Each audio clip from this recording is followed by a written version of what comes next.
네, 오늘도 우리의 영혼을 향해 오늘 제목이 참 그래요. 짠. 네, 마치 선포하라고 준비가 되어 있습니다. 오늘도 마찬가지로 내 영혼을 향해 우리 마음에 손을 얹고 함께 선포하고 또 하나님의 말씀을 나누도록 하겠습니다. 지나간 시간은 결코 나를 붙잡을 수 없습니다. 나는 새로운 오늘을 살 것입니다. 아멘. 정말 여러분들의 인생과 삶이 날마다 새로워지게 되기를 축복합니다. 여러분들은 사람을 좀 잘 알아보는 편이신가요? 눈썰미가 좀 좋으세요? 좋으세요. 저는 사람을 잘 못 알아봐요. 그래도 많이 알아보는데 좀 헷갈려 합니다. 아마 우리가 평생 살면서 사람을 잘못 알아봐서 좀 당황했던 경험이 한 번쯤은 있지 않을까 싶습니다. 제가 20살 때였어요. 제가 고등학교 3학년 때 수능을 마치자마자 그해 겨울에 바로 운전면허를 땄습니다. 12월 이때 바로 땄어요. 때는 운전면허 시험장에서 기능시험을 준비하고 있을 때예요. 제가 이렇게 서 있는데 정말 제가 키가 작지 않았어요. 제가 중3 때 173이었거든요. 그래서 저는 당연히 180이 넘을 줄 알았죠. 거의 20년 가까이 한 2cm, 3cm 크더라고요. 요 키가 중학교 3학년 그 키예요. 근데 제가 20살 때 정말 키가 한 188? 그 정도 돼 보이는 되게 체격도 좋고 되게 멋있는 한 남자애가 저한테 그러는 거예요. 야, 김한국, 딱 봤는데 누군지를 모르겠는 거예요. 나를 알아보는데 누군지를 모르겠는 거예요. 네. 이게 아니죠. 네. 누구 이렇게 했더니 나야 누구 이렇게 이야기를 하는 거예요. 가만 기억을 더듬어 보니까 불과 한 1년 전 2년 전 고등학교 2학년 때 저랑 같은 반 친구였던 거예요. 근데 그 친구가 요만했거든요.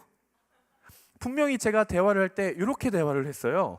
근데 불과 2년 만에 이만큼 커져 있는 거예요. 그 친구가 제 어깨를 툭툭 이렇게 하면서 한마디 하고 가더라고요. 수고해. 거기서 오는 이 수치감과 왠지 모를 모멸감과 무시감. 네. 그러면서 제가 이때의 기억들을 조금 되돌리면서 하나님의 말씀을 준비하는데 그런 생각이 드는 거예요. 한번 여러분도 고민해 보십시오. 예수님이 다시 오시죠? 아멘이시죠? 예수님 다시 오세요. 분명히 다시 오세요. 우리가 알아볼 수 없게 오는 게 아니라 알아볼 수 있게 오실 텐데 예수님 다시 오시면 알아볼 자신 있으세요? 불과 2년 전에 봤던 친구도 키 조금 커졌다고 못 알아보는데 2000년 전에 이 땅 가운데 태어나신 분, 그것도 팔레스타인 지방에서 사신 분, 여러분 예수님의 키가 몇인지 아세요? 예수님의 사이즈가 어떻게 되는지 아세요? 아무것도 몰라요. 근데 그 예수님이 딱 오셨을 때 나의 주님이시구나라고 알아보실 자신이 혹시 있으신가요? 우리 주님은 갑자기 오신다고 하셨어요. 가장 낮은 자의 모습으로 오신다고 하셨어요. 그리고 도둑같이 임하겠다고 하셨어요. 우리가 정말 예수 그리스도를 믿고 그분이 나의 구원자가 되시고 그분이 나의 아버지가 되시고 그분이 나의 친구가 되시고 그분이 나의 스승이 되시고 그분이 나의 삶의 주인이 되시고 그분이 만왕의 왕이 되신다고 우리가 고백을 하면 그분이 내 삶에 짠하고 나타났을 때 야 문소연이라고 했을 때 예 주님 당신이시군요 라고 바로 반응이 돼야 되지 않을까요? 저는 여러분들이 우리 주님 다시 오신 그날 예수님을 반드시 알아보게 되기를 주님의 이름으로 축복합니다. 우리는 알아야 돼요. 우리가 예수 그리스도를 제대로 알아보기 위해서는 우리가 예수님이 누구인지, 그분이 무엇을 행하셨는지, 그분이 나에게 무엇을 주셨는지 우리가 예수 그리스도에 대해, 그분에 대해 깊이 제대로 잘 알아야 그분이 오셨을 때 예 주님, 당신이 바로 내가 그토록 기다리던 나의 주님이십니다라고 고백할 수 있을 것입니다. 저는 오늘 이 시간을 통해서 여러분들이 예수 그리스도에 대해 그는 누구인가, 그분에 대해 제대로 알고 깊이 알고 또 인격적으로 알게 되기를 주님 이름으로 축복합니다. 오늘 우리가 함께 나눌 본문은 요한계시록 21장인데요. 드디어 끝이 보입니다. 오늘 하고 다음 주 하면 요한계시록은 이제 끝이 납니다. 이 요한계시록 21장 전체 내용의 키워드를 두 개로 뽑자면 따라해 볼까요? 새 하늘과 새 땅, 새 예루살렘. 요한계시록 21장에서 중점적으로 선포하고 있는 내용은 새 하늘과 새 땅이 임할 것이다. 그리고 그 새 하늘과 새 땅 가운데 거룩한 도성 새 예루살렘이 임할 것이다. 이거예요. 오늘 본문 1절 말씀 한번 같이 읽어보도록 하겠습니다. 시작. 그리고 나는 새 하늘과 새 땅을 보았습니다. 처음 하늘과 처음 땅이 사라지고 바다도 더 이상 존재하지 않았습니다. 하나님 앞에 많은 환상을 봤던 사도 요한이 또 눈을 들어 보니까 새 하늘과 새 땅이 생기는 거예요. 그리고 뭐라고 이야기를 합니까? 처음 하늘과 처음 땅이 사라졌다. 여기서 말하는 처음 하늘과 처음 땅이 무엇입니까? 요한계시록에서 나오는 첫째 사망은 우리의 육신적인 죽음이라고 이야기를 했죠. 처음 하늘과 처음 땅은 하나님께서 처음 창조하신 이 땅에 우리가 살아가는 피조 세계를 의미합니다. 근데 보니까 새 하늘과 새 땅이 임하면 처음 하늘과 처음 땅은 사라진다고 이야기를 해요. 이 말은 하나님께서 지으신 피조 세계가 죄악으로 가득하니까 X, 실패작, 완전히 없애버리고 새로운 하늘과 새로운 땅으로 대체한다라는 의미가 아니에요. 이전 것을 완성시키겠다라는 거예요. 하나님께서 거룩한 계획을 가지고 창조하신 이 피조 세계를 하나님께서 꿈꾸신 하나님의 완전한 나라로 완성시키시겠다라는 거예요. 우리 예수 그리스도께서 오셨을 때 내가 율법을 폐하러 온 것이 아니요 율법을 완성시키러 왔다. 예수님께서 오셔서 율법 그거 꼰대들이나 지키는 거지. 너네 안 지켜도 돼. 그냥 나만 믿으면 돼. 그거 그냥 없애. 그거 실패작이야. 이러지 않으셨어요.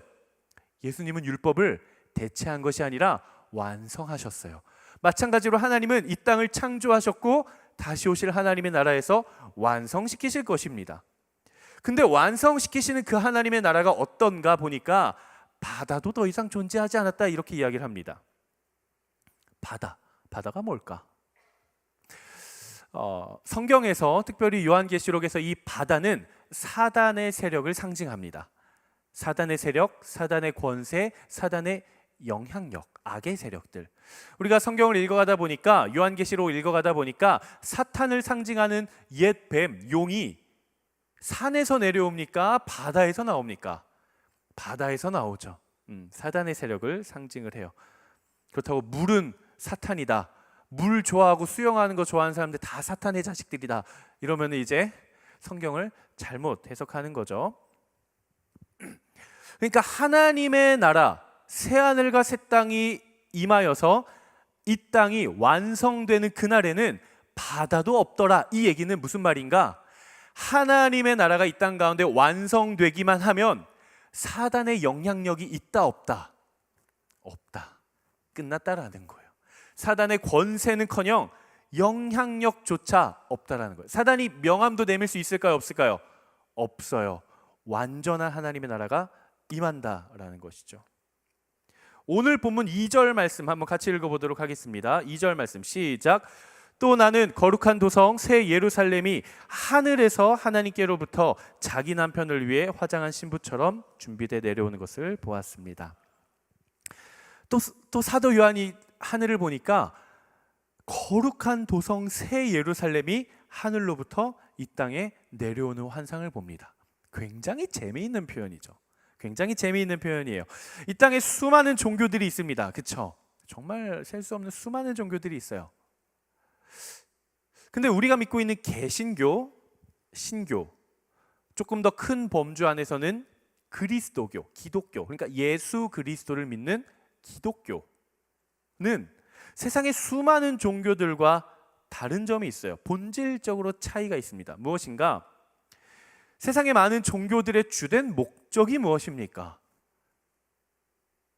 세상에 있는 모든 종교들의 공통점의 주된 목적은 내가 있는 이 자리에서 내가 꿈꾸는 어떤 이상향의 모습, 유토피아의 모습, 혹은 어떤 경지에 이르도록 나 자신을 수행하거나 덕을 쌓거나 어떤 노력들을 한다라는 거예요. 모든 종교의 공통점입니다.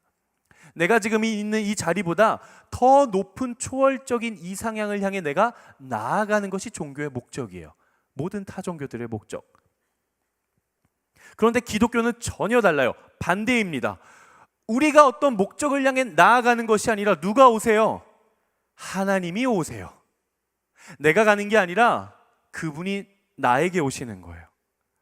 하나님께서는 이 땅을 너무 사랑하셔서 아담을 창조하십니다. 아담을 창조하시고, 아담아, 너는 피조물이고 나는 창조주야. 내가 너에게 무한의 시간을 줄 테니까 덕을 쌓고 수고를 하여 가지고 한번 이 지경까지 한번 올라와 보겠니라고 하지 않으셨어요. 하나님은 아담에게 친히 내려가셨어요. 찾아가셔서 돕는 배필을 주시고 공동체를 이루게 하셨습니다. 뿐만이 아니라 그들이 죄악 가운데 빠져 있을 때에도 하나님은 너희가 죄악 가운데 빠져 실수를 했으니 한번 너희의 노력과 수고와 어떤 수행을 통해 어떤 덕을 쌓아서 한번 너희의 모든 죄를 다 해결해 보렴. 그리고 이 초월적인 경지 하나님의 나라에 한번 이르러 보렴, 와보렴. 쉬운 단어가 있죠. 와보렴 이라고 하지 않으셨어요.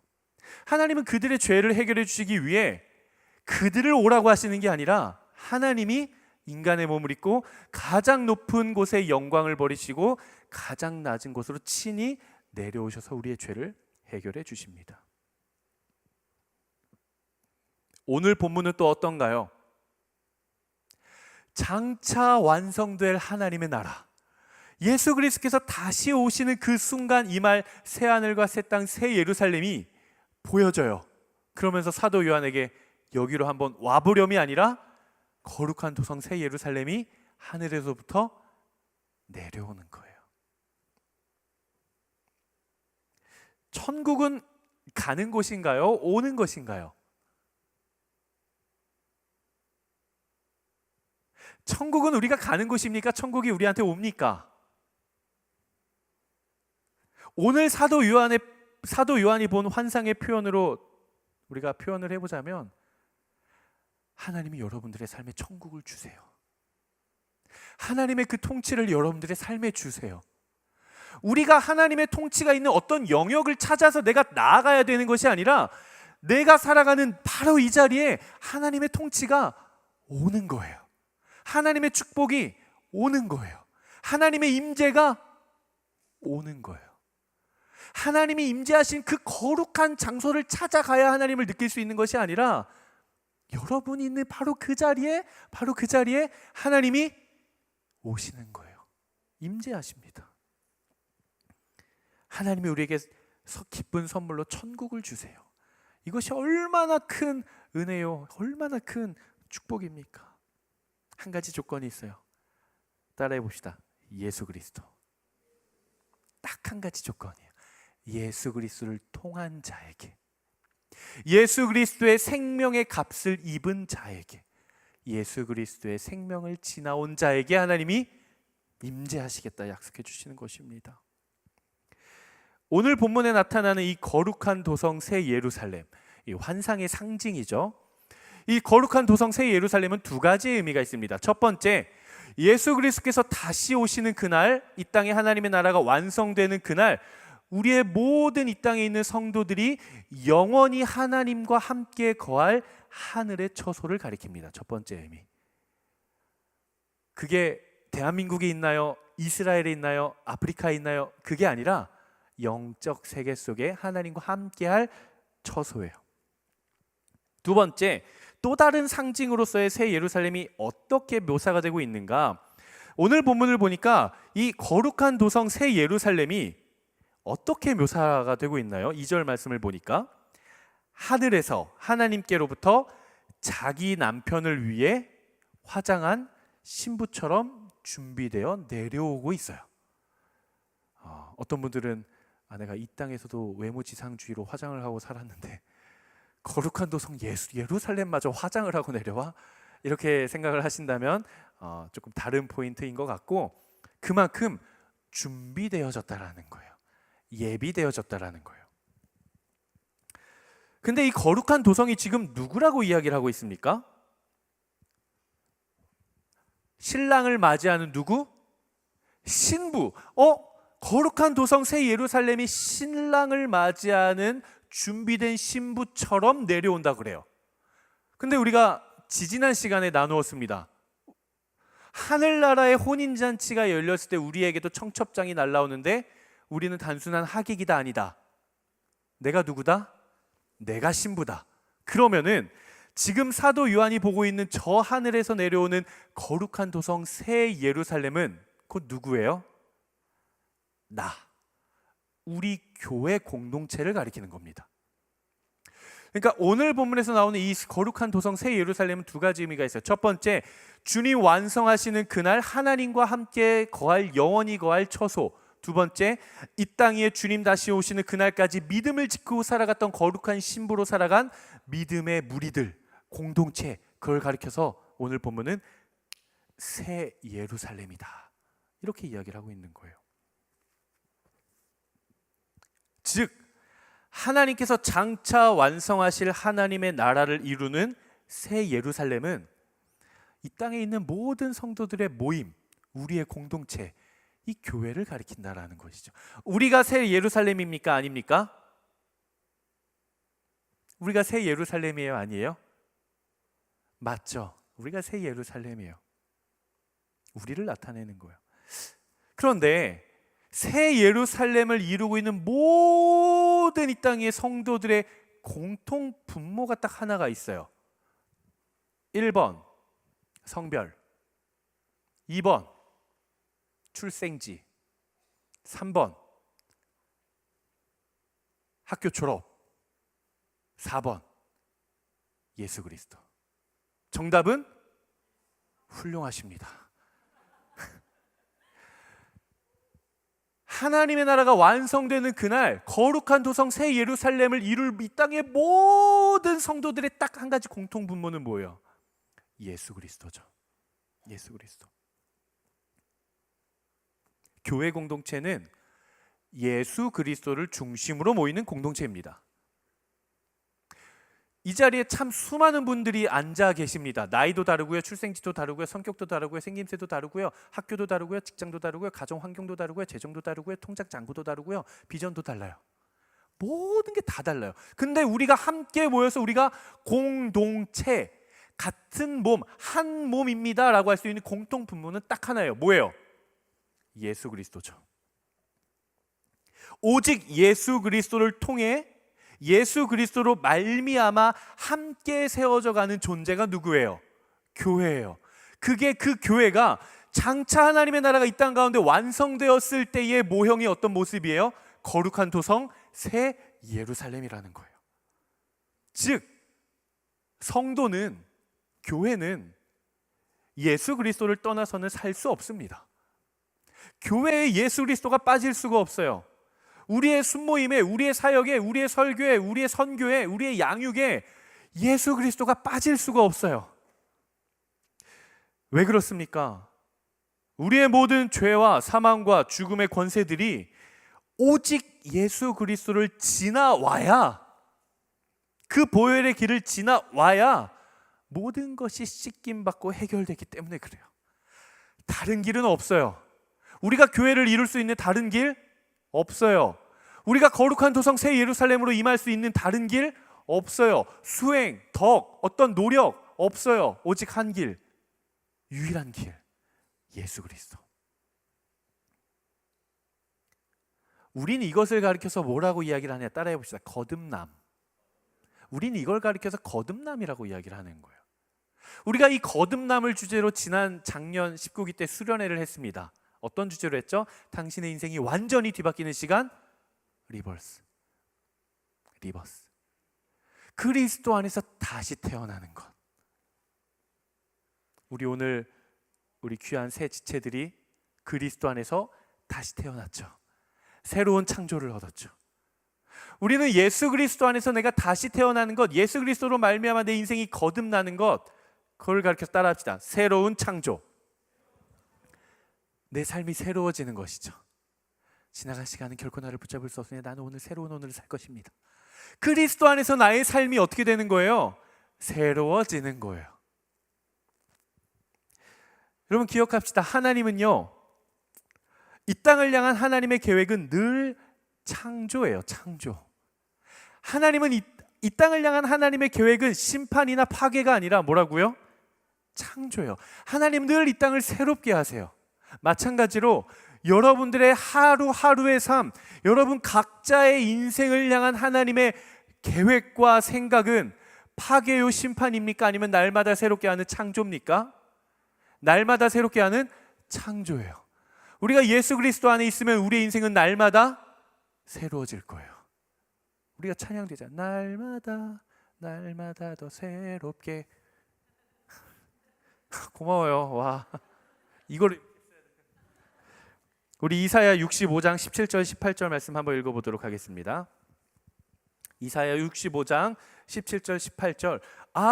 새하늘과 새 땅을 창조할 것이라는 하나님의 그 계획들이 요한계시록 세상의 마지막 때에 가서 갑자기 짠하고 나타난 게 아니구나. 예수 그리스도가 이 땅 가운데 오시기 이전부터 이미 하나님은 계획하고 계셨구나. 한번 읽어보겠습니다. 시작.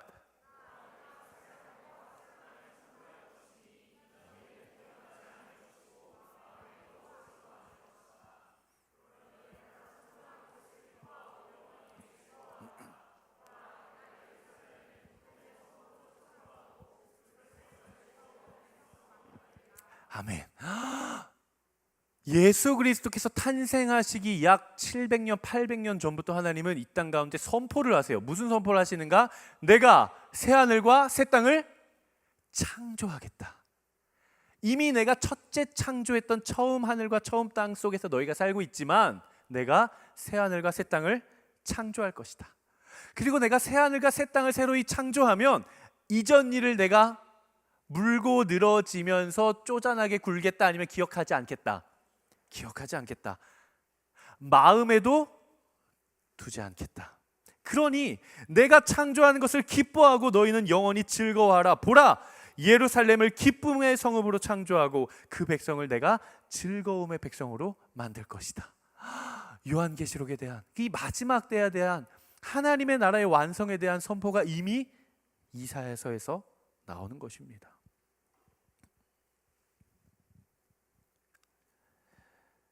하나님은 모든 교회와 성도들을 즐거움과 기쁨의 백성으로 만들겠다고 약속을 해주십니다. 약속뿐만이 아니라 그의 이름을 걸고 선포를 하셨어요. 만약 우리가 예수 그리스도의 피값, 그 대속의 죽음을 통해 내가 그리스도 안에서 새 창조가 일어난다라고 한다면, 만약 내가 그리스도 안에서 내 안에 정말 거듭남, 리버스, 새로운 창조가 내 안에 일어난다라고 한다면 하나님은 우리의 옛일을 기억하시겠다, 기억하지 않으시겠다? 기억하지 않으시겠다. 마음에 간직하고 내가 쫌생이처럼 굴겠다, 안 굴겠다? 내가 마음에도 두지 않겠다. 내가 너를 보배롭고 존귀하게 여기노라. 너는 내 아들이요 내 딸이라. 내가 너를 새롭게 할 것이다. 내가 너의 인생을 완성시킬 것이다. 내가 너를 즐겁게 할 것이다. 나는 너의 하나님이 되고 너희는 나의 즐거운 백성이 될 것이다. 이것이 여러분들을 향한, 저를 향한 하나님의 약속이라는 거예요. 여러분 꼭 기억하십시오. 하나님은 늘 우리를 새롭게 하세요. 아멘이십니까? 여러분들의 삶의 상황이 아무리 시궁창 가운데 어두움 가운데 있다고 할지라도 하나님은 어떻게 하세요?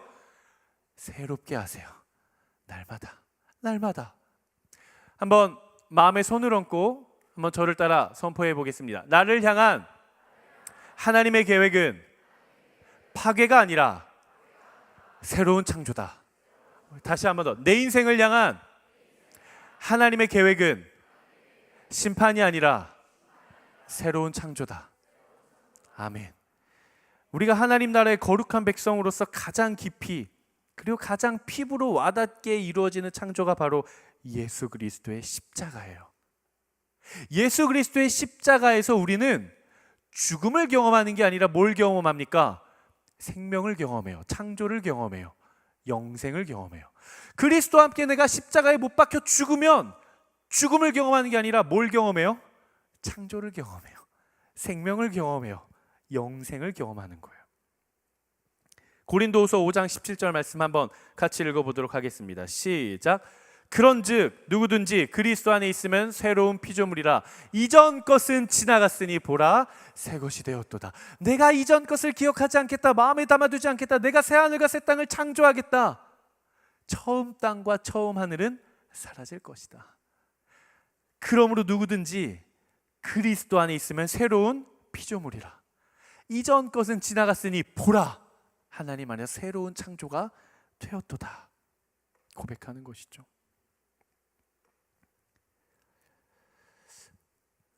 예수 그리스도를 믿는 이 믿음 안에서 우리의 존재가 새로운 창조를 얻고 새롭게 된다는 것이 과연 어떤 의미가 있는가 따라해 봅시다. 신분의 변화. 통장 잔고는 안 변할 수 있어요. 안 변할 수 있을 것 같아요. 근데 내 신분이 변해요. 어떻게 변하는가? 죄인에서 의인으로, 죽음에서 생명으로, 종의 노예에서 누구의 자녀로? 하나님의 자녀, 왕의 자녀로, 심지어 이 땅에 살아가는 자가 아니라 완성될 영원한 하나님의 나라에 따라합시다. 상속자로 우리의 신분이 바뀌어요.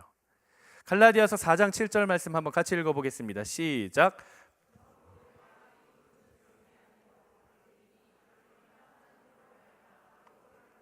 아멘. 그러므로 네가 예수 그리스도 안에서 재창조, 거듭남을 경험했다면 이후로는 네가 종이 아니요 아들이니, 네가 만약 아들이요 딸이면 하나님 나라의 유업을 받을 상속자니라. 우리의 신분이 변화되는 것이죠. 이것이 우리에게 거저준 것입니까? 우연히 얻은 것일까요? 그렇지 않아요. 예수 그리스도의 십자가의 대속이 있었기 때문에 우리가 유업을 받게 되는 거예요. 잘못은 내가 저질렀는데 죽음은 예수님께서 당하시고 그 상급은 누가 받아요? 내가 받는 거예요. 예수님께서 이미 우리의 모든 죄에 대한 값을 다 지불하셨습니다. 단순히 예수님이 돈이 많아가지고 100억을 주고 돈을 산 게 아니라 코스트, 지불하신 거예요. 내가 손해를 보더라도 마땅한 가치를 얻기 위해서 마땅히 내가 손해보는 거예요. 지불하는 거예요. 코스트. 당시의 문화의 이야기를 하자면, 그 당시의 문화적 배경을 이야기를 하자면 이런 겁니다. A라는 노예가 여기에 있어요. A라는 노예의 주인인 B가 있어요. C라는 크라이스트, 그리스도가 오셔가지고 B한테 이야기를 합니다. 이 A 얼마입니까? 얼마입니다. 그래요? 제가 이거 지불하겠습니다. 제가 값을 치르겠습니다. 그리고 나서 이 A라는 노예가 자유의 몸이 되었죠. 그러면 이 C라는 주인이 이제 내가 너의 주인이니 너는 내 명령을 따라 나의 말을 들어야 된다라고 이야기를 하면서 집에 와서 설거지해라가 아니라 이제는 너의 인생을 살려. 이제는 네가 하고 싶은 대로 살려. 이제는 죄의 노예로 살아가는 것이 아니라 자유의 인생을 가지고 살아가렴 이라고 이야기를 해주는 거예요. 노예를 사서 그대로 풀어주는 거예요. 우리는 예수 그리스도의 십자가의 능력을 결코 과소평가해서는 안 됩니다. 여전히 우리 안에 죄의 습성들이 있죠.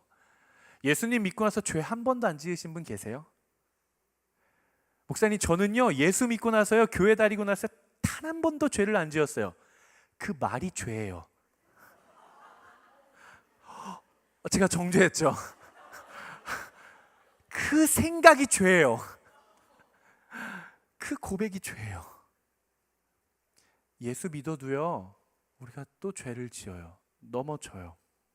근데 괜찮아요. 그때 괜찮아요. 여러분, 우리 한번 생각해 봅시다. 태어나면서부터 노예였어요. 평생 30세, 40세가 되도록 30년, 40년 동안 노예의 신분으로 살았어요.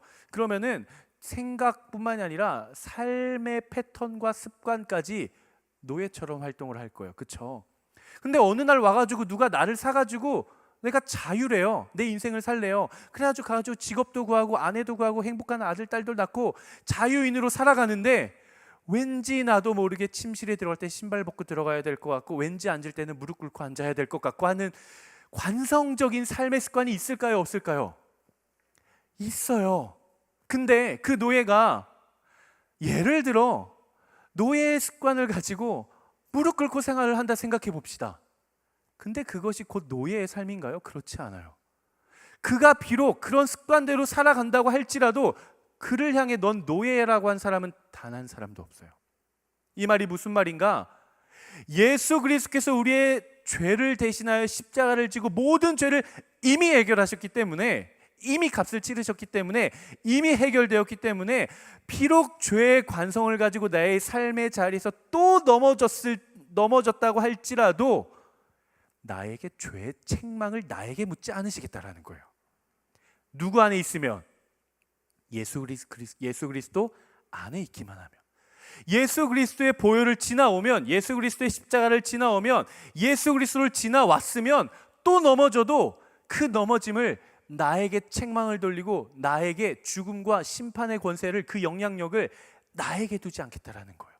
그럼에도 불구하고 나를 아들로, 의인으로서 하나님께서 맞아주시겠다라는 거예요. 여러분, 이걸 기억하셔야 돼요.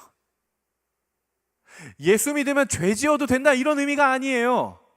예수 믿으면 죄 지어도 되고 내 마음대로 살아도 내가 책임 안 져도 된다, 이런 무책임한 얘기를 하자는 게 아니에요. 죄의 결과인 사망의 권세를 나에게 묻지 않겠다라는 거예요. 왜? 예수님이 이미 십자가를 지고 해결하셨기 때문에, 값을 다 치르셨기 때문에. 여러분 기억하십시오. 이미 나를 향한 죄의 권세와 영향력이 나에게 미치지 못해요. 죽음과 사망과 심판의 권세와 영향력은 여러분을 이미 비껴갔어요. 날라오고 있는데 내가 선하게 살아서 이걸 피해가야 되는 게 아니라 이미 비껴갔다라고요. 그게 예수 그리스도의 십자가의 능력이에요. 사도 베드로는 이야기를 해요. 그러나 너희는 택하신 족속이요 왕같은 제사장이요 거룩한 나라요 그의 소유가 된 백성이니 이는 너희를 어두운 데서 불러내어 그의 기이한 빛에 들어가게 하신 이의 아름다운 덕을 선포하게 하려 하심이라. 베드로전서 2장 9절 말씀. 우리는 이 말씀을 선포하지만 이 말의 뜻을 잘 몰라요. 그러나 너희는 택하신 족속이요 왕같은 제사장이요 거룩한 나라요, 하나님의 거룩한 도성 예루살렘, 거룩한 나라요 그의 소유가 된 백성이니 너희가 어둠 가운데로 들어가지 말고 빛으로 들어가라가 아니에요. 어두운 데서 불러내어 그의 기이한 빛에 이미 들어가게 하신 그분의 아름다운 덕을 선포하라. 한번 저를 따라 선포해 보겠습니다. 나는 이미 어둠을 떠나 빛으로 들어왔습니다. 우린 이미 빛의 자녀예요. 우린 이미 빛으로 들어왔어요. 그런데 여러분, 왜 나의 넘어짐으로 인해 죄책감을 가지고 다시 그 빛을 벗어두고 왜 어둠을 향해 다시 포기하고 들어가려고 하십니까? 로마서 8장 1절 2절 말씀 한번 같이 읽어보도록 하겠습니다. 로마서 8장 1절 2절 말씀 시작. 그러므로 이제 그리스도 예수 안에 있는 자에게는 결코 정죄함이 없나니 이는 그리스도 예수 안에 있는 생명의 성령의 법이 죄와 사망의 법에서 너를 해방하였습니다. 해방하였습니다. 이미 값이 다 치러진 거예요. 제가 말씀을 준비하면서 그런 제가 S거든요. N이 아닌데 말씀을 준비하면 막 별의별 상상을 다 해요. 저만의 상상의 나래를 막 펼칩니다. 대뜸 이런 질문이 들어오는 거예요. 구원을 값으로 매긴다면 얼마 정도 할까? 준혁아, 만약에 구원을 값을 주고 살 수 있다고 한다면 넌 얼마쯤 할 것 같니?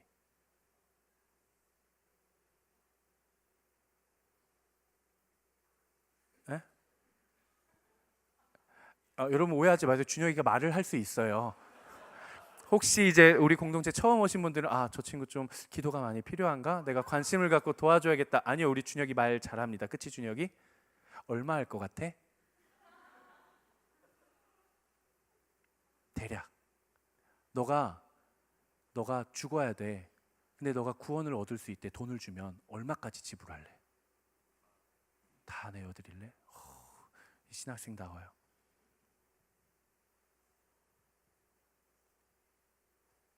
상호가 저쪽에 앉아있더니 여기로 옮겨왔네? 상우아, 너는 구원을 돈으로 사야지만 구원을 얻을 수 있다라고 한다면 얼마까지 지불할 의향이 있니? 현실적으로.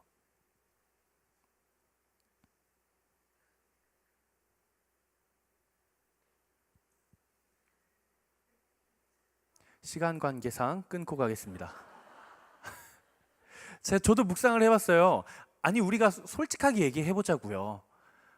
아니, 솔직하게 잘 봐요. 내가 구원을 얻을 수 있을지 없을지 몰라요. 그러니까 먼 미래에게 현실적으로 지금 난 이미 예수 그리스도 없고 예수 그리스도가 오시지 않았고 구원을 내가 돈 주고 사야 돼요.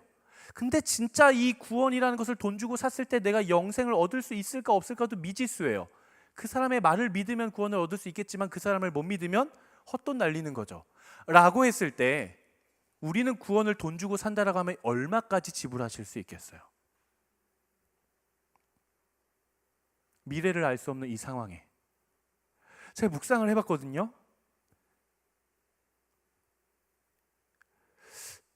만약에 구원의 확신이 있다라고 한다면은 정말 제가 가진 모든 재산을 다 드리고서라도 살 것 같단 말이죠.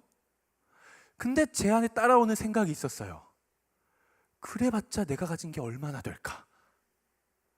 솔직히 우리가 이 땅에서의 100년의 삶을 마감하고 영원히 살 수 있는 구원 티켓을 돈으로 살 수 있다라고 한다면 세상 가운데 판다면 이거 얼마에 팔까요?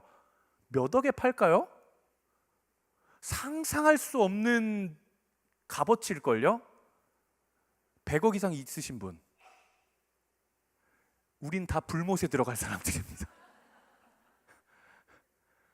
구원을 돈으로 주고 살 수 있었다면 이 세상에 있는 모든 사람들이 다 불못에 들어갔을 거예요. 세계에서 가장 재정이 많은 사람은 구원받을 수 있었을까요? 아니요. 그보다 비싸게 팔았을 거예요. 제가 이 구원의 값을 매긴다면 얼마 정도 할까라는 질문으로부터 시작해서 묵상하고 묵상하면 할수록 우리가 깨닫게 되는 것이 정말 하나님의 사랑의 은혜가 너무 크다라는 걸 절감할 수밖에 없었어요. 그래서 제가 고민을 했어요. 이번 주 설교 제목은 구원은 얼마일까? 로 하려다가 목사가 너무 모든 것을 또 이렇게 값으로 따지는 것 같아가지고 바꿨어요. 여러분, 진짜 믿음이 뭘까요? 제 말씀을 좀 마무리하려고 하는데, 믿음이 뭘까요? 여러 종류로 우리가 정리할 수 있을 거예요. 믿음, 이런 게 믿음 아닐까요? 예수 그리스도께서 이 땅에 오셔서 이루신 그 일, 십자가를 통해 우리에게 구원이라는 선물을 주신 그 일을 진짜로 내가 믿는 거예요. 아는 거 말고, 익히 들었던 거 말고, 익숙한 거 말고 진짜 내가 믿는 거예요. 영생이 나에게 주어졌구나. 이 땅에서의 삶이 끝나면 거룩한 도성 새 예루살렘으로 내가 하나님과 영원히 살아갈 존재구나를 진짜로 믿는 거예요. 그게 믿음 아닐까요? 또 이런 게 믿음 아닐까요? 예수 그리스도께서 다시 오시는 그날 영원한 하나님의 나라가 반드시 임할 것이라는 것, 이것을 진짜 믿는 것, 이게 믿음 아닐까요? 여러분 기억하십시오. 우리에게는요 영원한 생명이 있어요. 누굴 통해? 예수 그리스도를 통해. 그리고 그분께서 다시 오시는 그날 우리는 이 땅에서의 삶을 마감하고 셀 수 없는 영원한 삶을 하나님과 함께 반드시 살게 될 줄로 믿습니다. 이 믿음이 여러분 안에 가득 채워지기를 축복합니다. 이 믿음의 눈이 띄어지기를 축복해요. 제가 말씀을 준비하면서 하나를 좀 준비했는데요. 한 10초만 기다려 보실래요? 기다려 보실 거죠? 네, 기다려 봐요.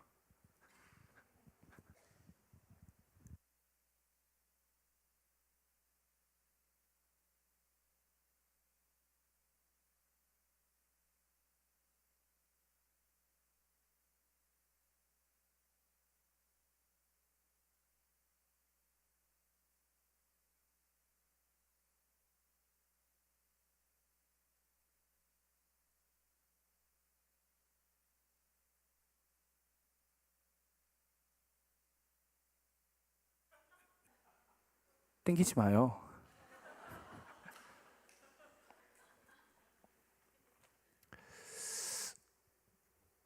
여러분, 우리가 이 땅을 살아가죠.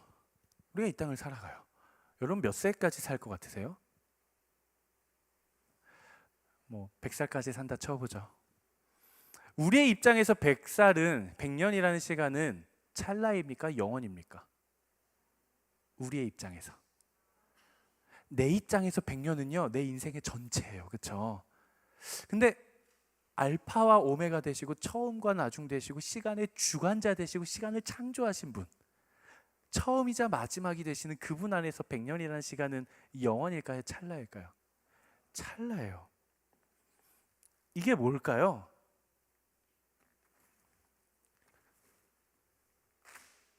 이 밧줄이 이게 뭘까요? 이 시간들이 뭘 것 같으세요? 우리의 삶이에요. 어떤 사람은 보면서 이렇게 이야기를 할 거예요. 그치, 내 인생이 어떨 때는 잘 풀리다가 어떨 때는 저렇게 빌빌빌빌 꼬여 있어 라고 생각할 수도 있어요. 근데 여러분, 한번 카메라로 조금 잡아주시겠어요? 여러분 기억하셔야 돼요. 우리가 하나님과 함께하는 시간 속에서 우리가 이 땅에서 살아가는 순간은요 요만큼이에요. 제가 여기 끝에 조금 칠해놨어요. 확대. 제가 또 본 게 있어서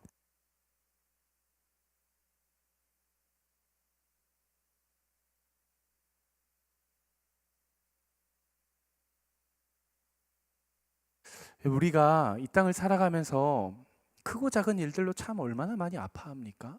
크고 작은 일들로 얼마나 우리가 실망을 많이 합니까? 사람한테, 상황에, 나 스스로에게. 근데 우리가 이 땅에서 정말 평생 살아갈 것 같은 그 시간들이요 하나님 안에서는요 요만큼 찰나의 시간이에요. 우리 주님 다시 오십니다. 이것을 믿어야 돼요.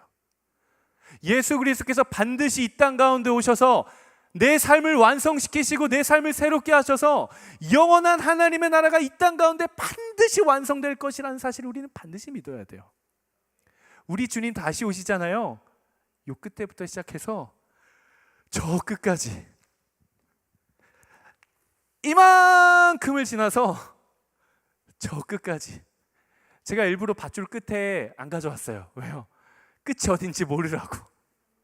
전사님 거기 계세요? 우리 전사님 계시네. 우리가 하나님과 함께 할 시간이 이렇게 많아요. 여러분 크고 작은 것들에 너무 연연하지 마십시오. 우리가 이 땅 가운데 살아가면서 조그만 아픔이 있고 조그만 슬픔이 있고 고통이 있다 할지라도 여러분 포기하지 마십시오. 우리 결국 요만큼 사는 거예요. 요만큼 버티는 거예요. 요만큼 버티면 우리 하나님과 영원히 살아가는 거예요. 진짜 믿음은 예수님께서 나를 위해 십자가를 지셔서 내가 죄를 해결받았음을 믿는 것뿐만이 아니라 그분이 다시 오실 것이라는 믿음이 있어야 돼요. 그분이 다시 오시기만 하면 나는 영원한 하나님의 나라 속에서 거룩한 신부로 하나님과 영원히 함께 반드시 살아갈 것이라는 것을 믿게 되기를 주님의 이름으로 축복합니다. 사랑하는 여러분, 영원을 사모하십시오. 이 땅의 것들을 사모하지 마시고 하늘의 것, 천국 본향을 사모하며 살아가는 여러분 되시기를 주님의 이름으로 축복합니다. 이 시간 말씀을 마무리하고 함께 찬양하고 기도했으면 좋겠는데요. 조금 시간이 가기는 했지만 우리 같이 한번 좀 찬양했으면 좋겠어요. 우리 한번 자리에서 한번 일어나 볼까요?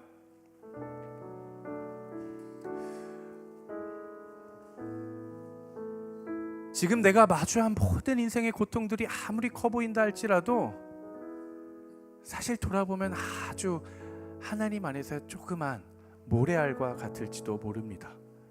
하나님께서 우리의 삶을 완성시키시고 우리를 영원한 빛 가운데로 인도하셔서 하나님의 평강 안에 살게 될 그 날을 우리가 함께 소망하며 우리 믿음으로 함께 찬양하며 나아가도록 하겠습니다. 오늘 우리 삶에 오늘 우리 삶에 주의 일 행하시네.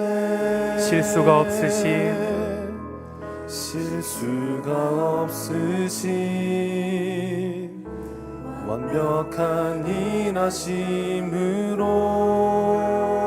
우리를 완성시키실 마침내 그날에 마침내 그날에 주 약속 이루시네 천지를 지으신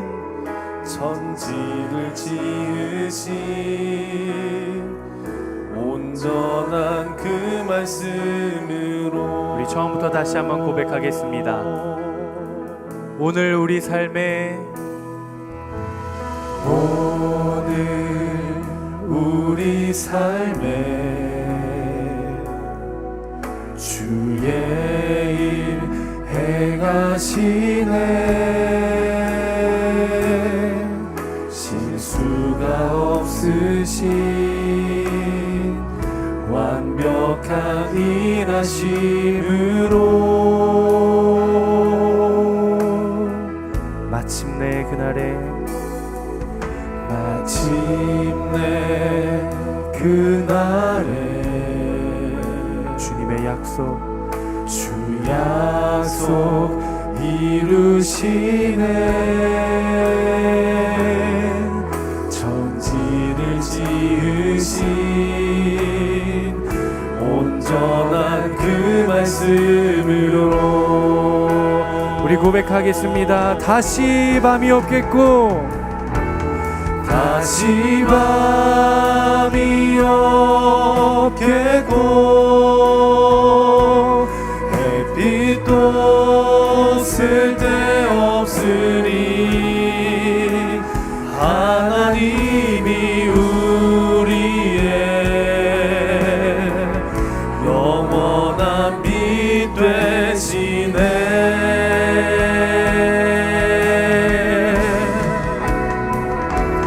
다시 눈물 없겠고 슬픔과 고통 없으니 하나님과 우리가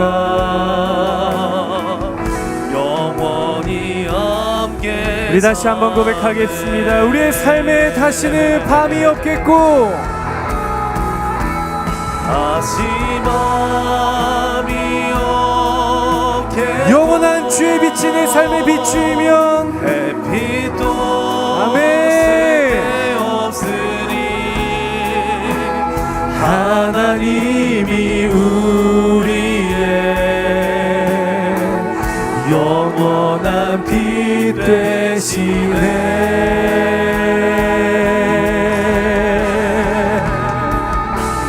다시 눈물 없겠고 슬픔과 고통 없으리 하나님과 우리가 영원히 함께 우리 주님 완성하실 그날을 소망하며 다시 밤이 없겠고 다시 밤이 없겠고 햇빛도 쓸데없으니 하나님이 우리의 영원한 빛 되시네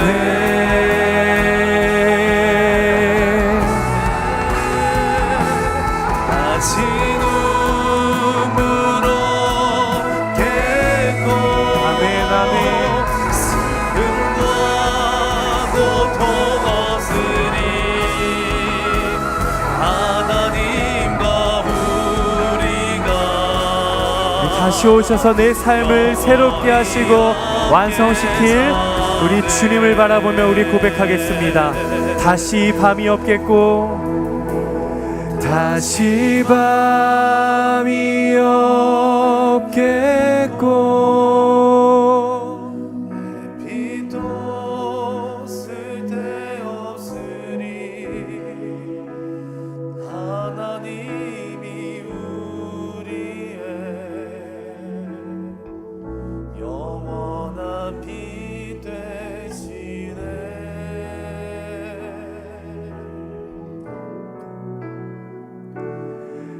다시 눈물 없겠고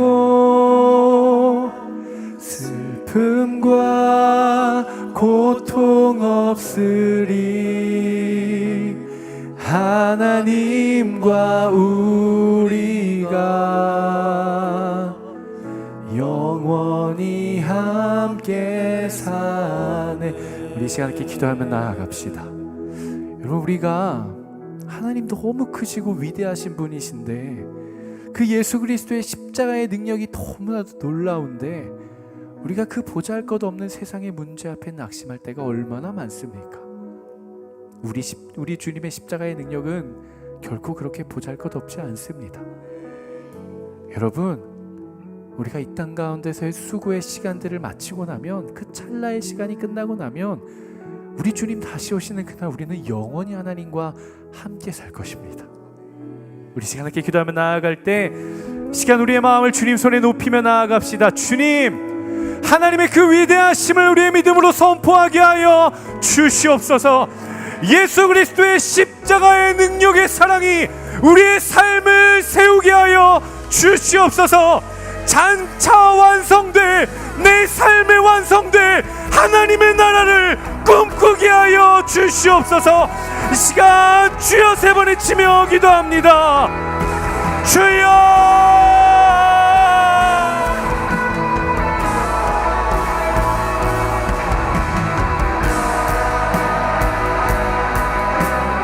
예, 주님, 우리의 삶에는 다시는 눈물이 없을 것입니다. 우리의 삶에 다시는 밤이 없을 것입니다. 영원한 주님의 빛이 우리의 삶을 비출 줄로 믿습니다. 오 주님, 우리의 믿음의 눈을 들어 주님의 주권이 어디로부터 오는지, 하나님 진정한 하늘의 지혜가 어디로부터 오는지 깨달아 알게 하여 주시옵소서. 내 삶을 다스리실 주님, 내 삶의 주인 되신 주님, 우리가 주님을 기다립니다. 주여 다시 오시옵소서. 마라나타, 주여 내 삶에 오셔서 주님의 나라를 완성시켜 주시옵소서. 하나님, 보잘것없는 나의 인생, 하나님 부족함이 많은 나의 인생, 하나님이 모든 인생이 주님 안에서 완성되게 하여 주시옵소서. 주님 안에서 새로워지게 하여 주시옵소서. 하나님이 우리와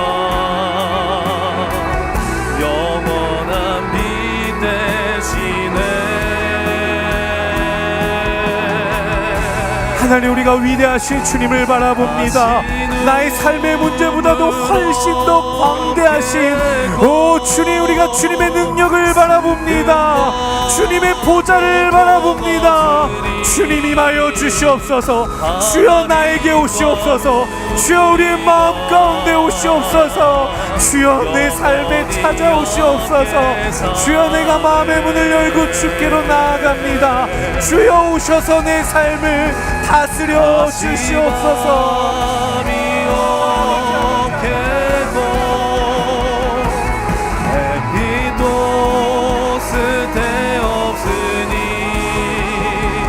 하나님이 우리의 영원한 빛 되시네.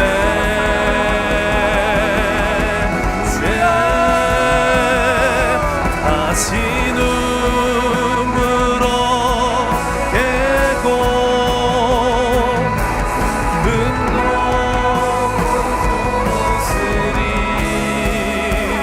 하나님과 우리가 영원히 함께 사네.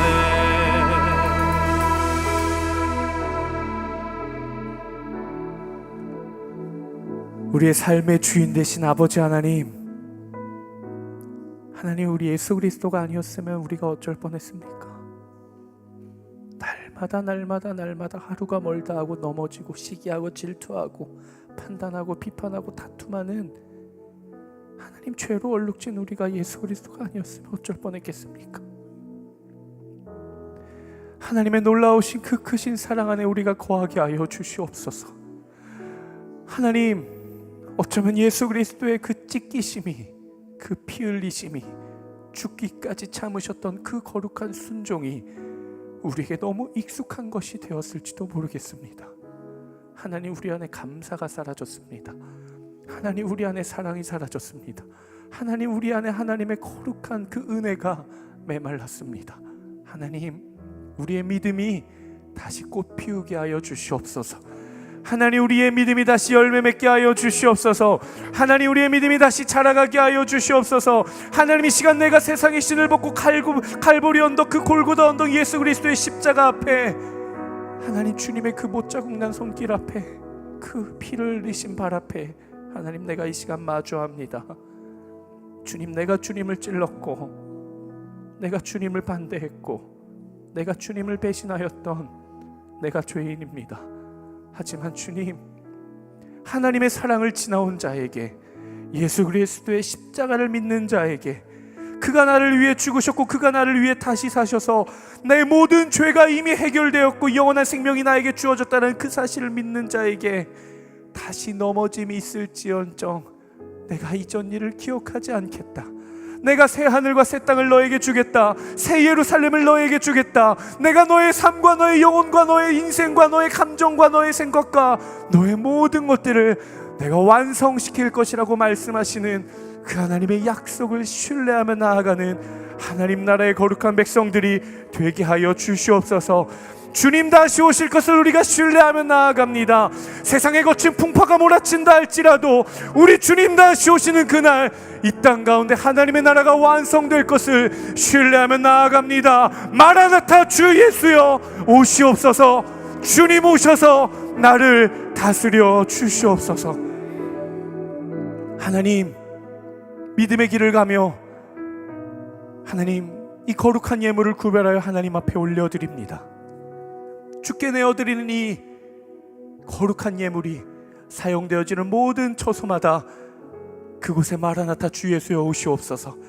하나님 함께하여 주셔서 하나님의 나라가 세워지게 하여 주시옵소서. 하나님, 예물뿐만이 아니라 우리의 시간도, 우리의 삶도, 얼마간의 우리의 기간도 거룩하신 영원하신 하나님 앞에 올려드립니다. 주님, 이 시간을 사용하여 주시고 우리의 삶을 사용하여 주시옵소서.